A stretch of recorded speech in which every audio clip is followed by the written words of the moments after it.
Hello, my name is Ann, and welcome to our Lifting Us Up in Liberty program.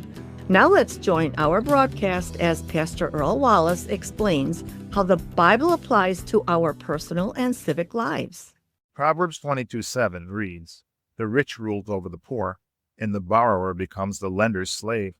The King James says, "And the borrower is servant to the lender."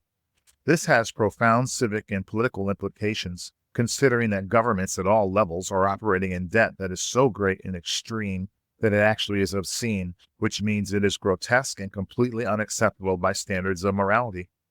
Are we, the people of God, blind to what this does to our economic well-being?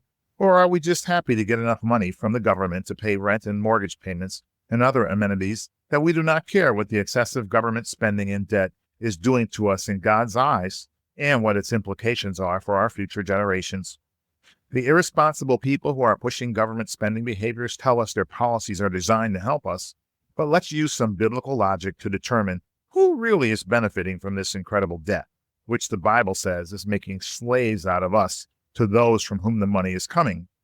As governments overspend, economies everywhere get worse. This indicates there is a correlation between the growth of irresponsible and sinful government activity and the decline of the private sector jobs most people rely upon for an adequate living and medical and vacation and other benefits. Governments actually provide few activities that provide the goods and services we enjoy on a daily basis. It should maintain the roads and secure our borders, which it is failing to do, by the way.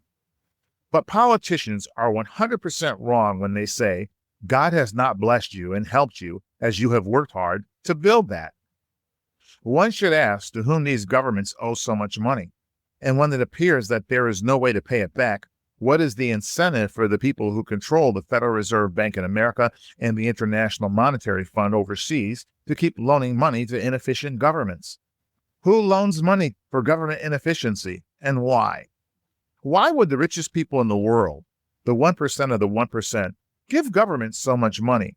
These mega banksters operate with the strictest of capitalist principles in that every dollar, euro, yen, ruble, or any other currency they now control and print, we, the people taxpayers of those countries, owe them every cent plus interest.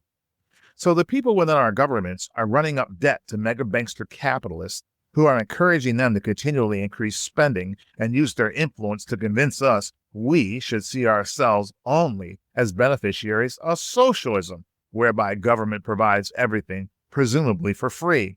But it is not free. The costs are high and trifold. First, it violates God's plan for us to live debt-free.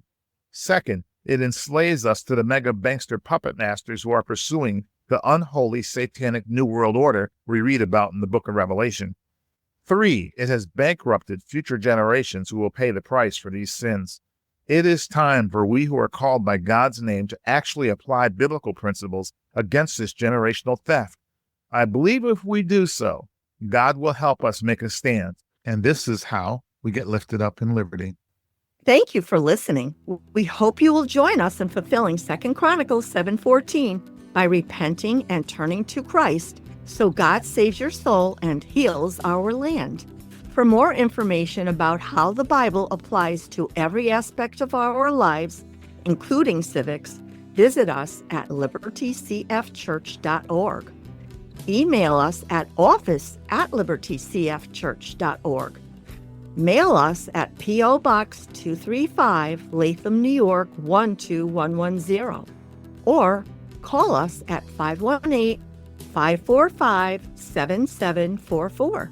That's 518-545-7744.